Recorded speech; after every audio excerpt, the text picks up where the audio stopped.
Assalamu alaikum and hello to all my students and my listeners. Thank you so much for being so patient. We were not actually in interaction for so many days. Today's our lecture is about the altruistic suicide, another type of suicide given by Durkheim.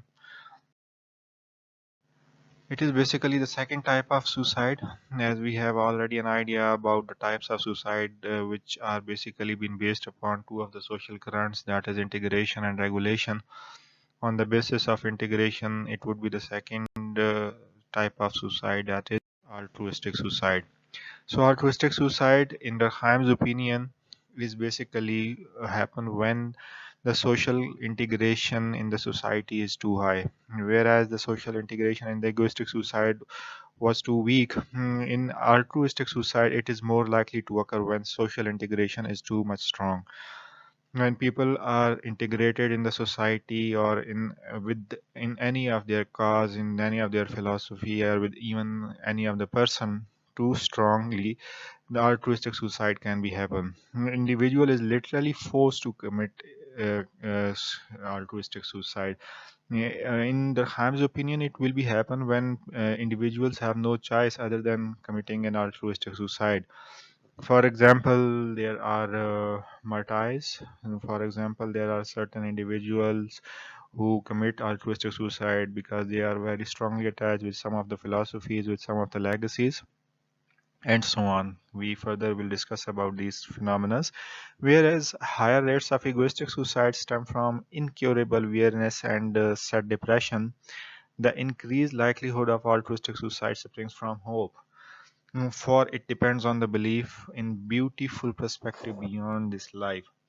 In egoistic suicide, people have no idea about the future's life, the life after the death. But in altruistic suicide, people committing suicide by knowing that there is a life beyond this life, and they believe so that that life would be much better than that of this, and the cause for which they are going to give their lives is much bigger than that of their life. So they actually commit the suicide because of that specific cause. For example, one of the notorious example of altruistic suicide was the mass suicide of the followers of the Jim Jones in Ghana in 1978. He was basically famous because of his philosophy against the capitalistic approach of that time, and he makes so many addresses with his followers about the current situation of the capitalistic view about them. So he wanted to get rid of that specific system of capitalism at that time and make his followers ready to get engaged in bringing a communistic or socialistic approach in the society. So when he came to know that people of the state wanted him to capture and his people, so he decided to make an address to his followers by making them realize that the life after the imprisonment will be much bitter and much miserable for them. So why not to commit suicide? So knowingly, all the followers of him and maximum followers of him took a poison drink, even included with their children and their elderly people. They were clearly committing a suicide because they were so much integrated with the John's fanatical philosophy. Similarly, in Durkheim's opinion, the notions of the martyrs in the terrorist attack of September 11, 2001 was the same philosophy as the hijackers have an idea what they were going to do. So they were strongly attached, they were strongly integrated with their cause and with their aim of the life. Kamikazes of the Second World War having the same philosophy, when they were supposed to collide with their planes, with the harbors, with the planes of the US Navy. They strongly have an idea they were what going to do at that time. So because of their commitment, because of their attachment with the motherland, they actually offer their sacrifices. Same in the 1965 war between the India and Pakistan, when Pakistani soldiers offered their martyrdoms by lying down in front of the Indian tanks, having bombs to make them destroy, according to the claims of the Pakistani army.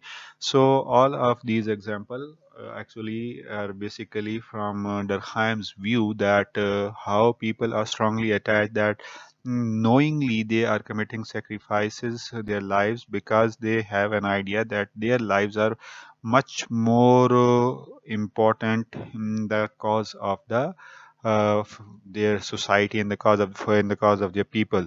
So, more additionally, those who commit altruistic suicide do so because they feel so that this is their duty. They have no explanations for commission of the suicide except that they have to do so. They are actually have bringing in the society just to make their lives sacrifices.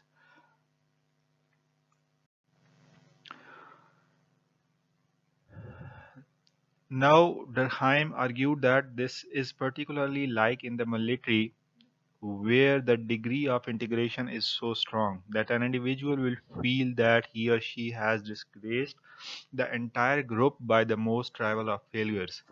So, in this type of suicide, people are so closely attached with the cause that they felt that if they will fail to give their lives, it will be a disgrace for their community. It will be a humiliation for themselves. It will be a kind of gesture that might not be acceptable for the society anymore. So, when integration is too low, people will commit suicide because they have no greater good to sustain them. But when integration is high, they commit suicide in the name of that greater good.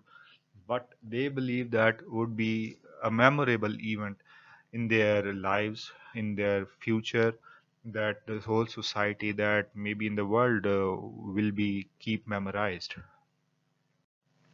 Thank you so much to listen this. Altruism is basically one of the phenomena that is to be acceptable more in the societies where attachments, where the causes, where the revolutions are supposed to be came. So people give their lives for the bigger cause because of their attachment with those causes. Thank you so much. If you have any question, you can freely ask me.